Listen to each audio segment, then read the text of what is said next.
What's up, everybody? Brett Mix here, doing another in memory of video because it's Saturday. I can still remember that November morning. It was a cool morning. I was 18 years old in Langley, BC. I was on the road. I was doing broadcasting for junior hockey when I met this other broadcaster by the name of Mauro Ranallo. See, my elder brother was a broadcaster, so I got to be his color commentator, his sidekick. And I was 18, and we got to travel city to city. And I was on the road near Vancouver, a half hour away. It was this place called Langley, BC. So I got up one November morning, and when I opened up my laptop, I had about 6 different messages from wrestling fans saying, "Did I hear?" So I went to WWE.com, and they had a picture of Eddie's face with the caption, "A devastating loss." And then nothing but his highlights from his career on the sidebars. I went, damn, man.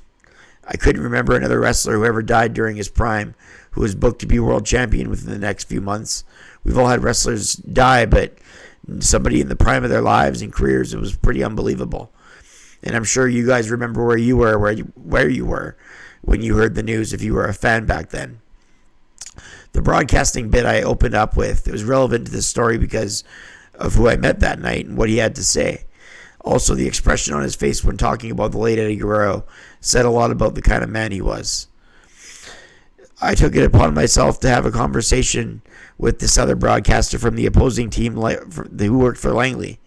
He talked about Eddie Guerrero loudly with other people, so I was able to introduce myself that way, overhearing his conversation.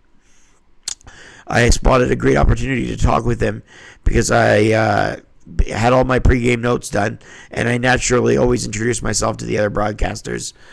But this guy was talking about Eddie Guerrero, so I really wanted to talk to him because I overheard him talking to other people about him.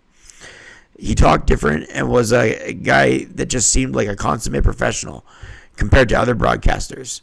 We got talking, and he told me he broadcasted some independent wrestling and MMA. And to me at 18, I was like, wow, this is a guy I need to talk to. Maybe he can help steer me in the right direction. Maybe just be another reference. So he gave me his card, and his card sure said Mauro Ranallo. And I thought, that even sounds like a broadcaster's name. So me and Mauro chatted about Eddie Guerrero for at least a half an hour, which was nice. This is the day or two after his death. And hearing how he had met Eddie and a lot of wrestlers was pretty interesting to me. I sent him an email that weekend, and he wrote me back. I never made contact again with him after that, but I do remember seeing him pop up on The Score, which is a Canadian TV network that talks about MMA. He was on a podcast. And not to mention, a few years later, when he popped up on SmackDown, I was really happy. I said, there's Mauro Ranallo, and I was just so happy that he made it to the top.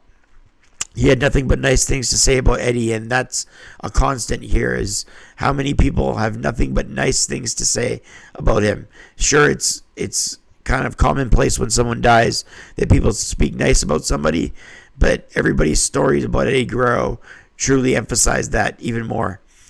It's remarkable about how much he moved people and the appreciation and the connection this guy had with fans.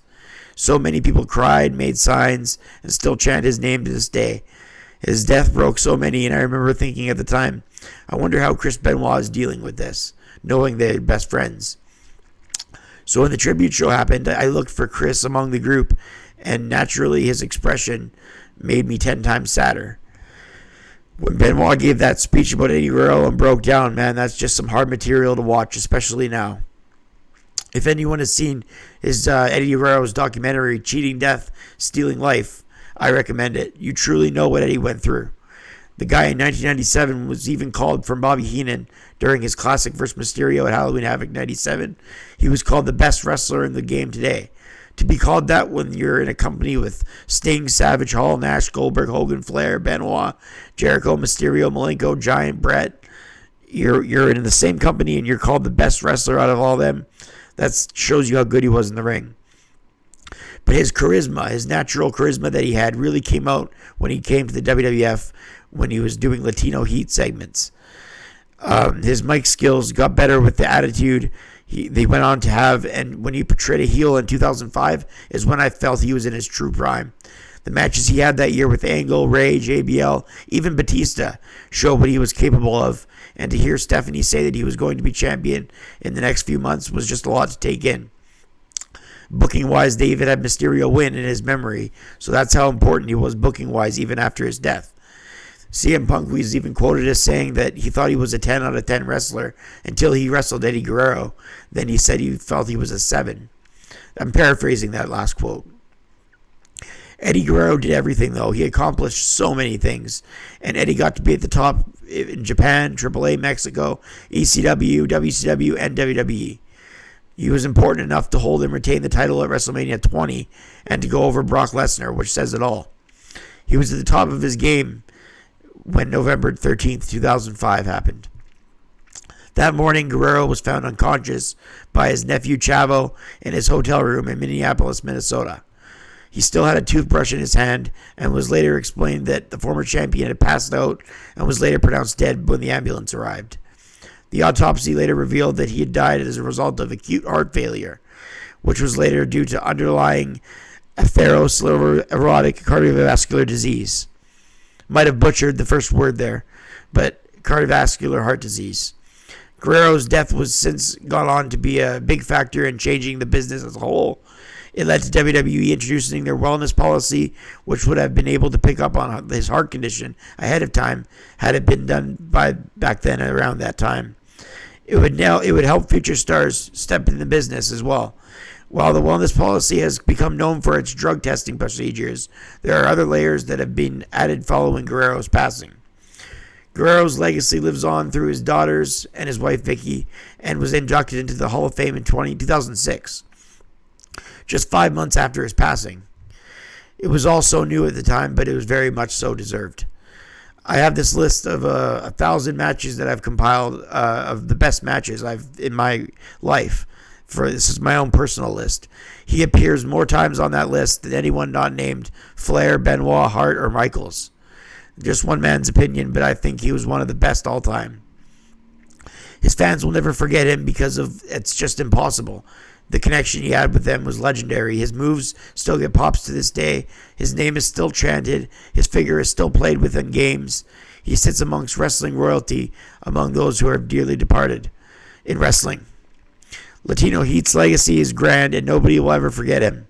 He's absolutely one of the best ever in the ring, bottom line, and is truly one of the best overall packages in WWE history when you talk mic skills, drawing, charisma, overall packages that way, selling.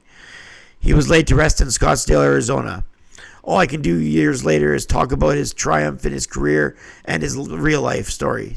To see someone battle addiction and come out clean on the other end is rare, and it's what really gets me. To know that it's possible. Recovery.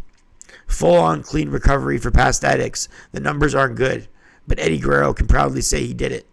He's a true inspiration to me and to anyone else out there who's battled addiction. That's just from an addict standpoint of view. Never mind the over-the-top personality he had and character charisma in the ring, where he's also a role model. But as a wrestling fan, all I can do now is just say he's in a better place, and rest in peace, Eddie Guerrero. Until next time, I'm Brett Mix.